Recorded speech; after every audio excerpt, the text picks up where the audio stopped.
Hello welcome back to my channel. Kannamma today episode எப்படி போச்சு பார்க்கலாம் வாங்க. ஸ்கூல்லேருந்து தான் ஸ்டார்ட் பண்ணுறாங்க. ஸ்கூலில் வந்து பார்த்திங்கன்னா நம்ம ஹேமா வந்து எங்கள் அப்பா தான் வந்து மினிஸ்டருக்கு ஆப்ரேஷன் பண்ணாங்க அப்படி இப்படின்னு சொல்லிட்டு நிறைய பேர்கிட்ட வந்து சொல்லிட்டு இருந்திருக்காங்க. சமையல் அம்மா தான் வந்து ஹெல்ப் பண்ணது எல்லாமே.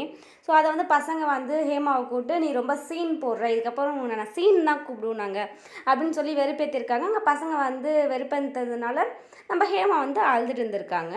அதுக்கப்புறம் அந்த சைடாக நம்ம லக்ஷ்மி வந்திருக்காங்க. லக்ஷ்மி ஏன் அழுகுறான்னு கேட்டது. அதுக்கப்புறம் அந்த பசங்களை பார்த்து கம்ப்ளைண்ட் பண்ணி அந்த பசங்க கிட்ட போயிட்டு ஏன் இந்த மாதிரி சொன்னீங்க, சாரி கேளுங்க ஹேமா கிட்ட அப்படின்னு சொல்லி நம்ம லக்ஷ்மி அந்த பசங்க கிட்ட சொல்ல போயிட்டு அப்படியே 2 பேருக்குள்ள வாக்குவாதம் நடந்து முடிய இழுத்து போட்டு அடித்து அப்புறம் டீச்சர்ஸ் வந்து அவங்கள வந்து கண்டிஷன் பண்ணி நாளைக்கு வரும்போது உங்கள் பேரண்ட்ஸோடு தான் நீங்கள் வரணும் 5 பேரும் அப்படின்னு சொல்லி அவங்க எல்லாமே பேரண்ட்ஸோடு வருவாங்க.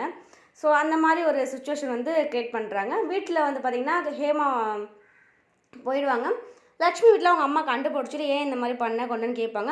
அதுக்கப்புறம் பார்த்திங்கன்னா நம்ம பாரதி அண்டு வெண்பா காட்டுவாங்க. வெண்பா வந்து நான் என் வயிற்றில் வந்து கரு இருக்குது, அதை வந்து எப்படி சொல்லுவாங்கன்னா, நான் வந்து ஒரு ஃப்ரெண்ட்ஸ் கிட்ட வந்து ஹோட்டலுக்கு போயிருந்தோம், அப்போ ட்ரிங்க்ஸ் பண்ணியிருந்தேன், ஃப்ரெண்டு வீட்டுக்கு போயிட்டா எனக்கு வந்து மயக்க மருந்து கொடுத்து என்னை யாருனே தெரியாத கையில் எழுந்து பார்த்தாக்கா என்னை யாரோ ரேப் பண்ணியிருந்தாங்க.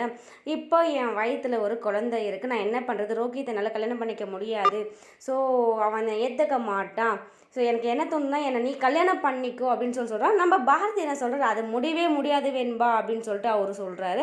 இதோட இந்த எபிசோடு வந்து பார்த்திங்கன்னா முடிஞ்சிடுச்சு. தேங்க்யூ.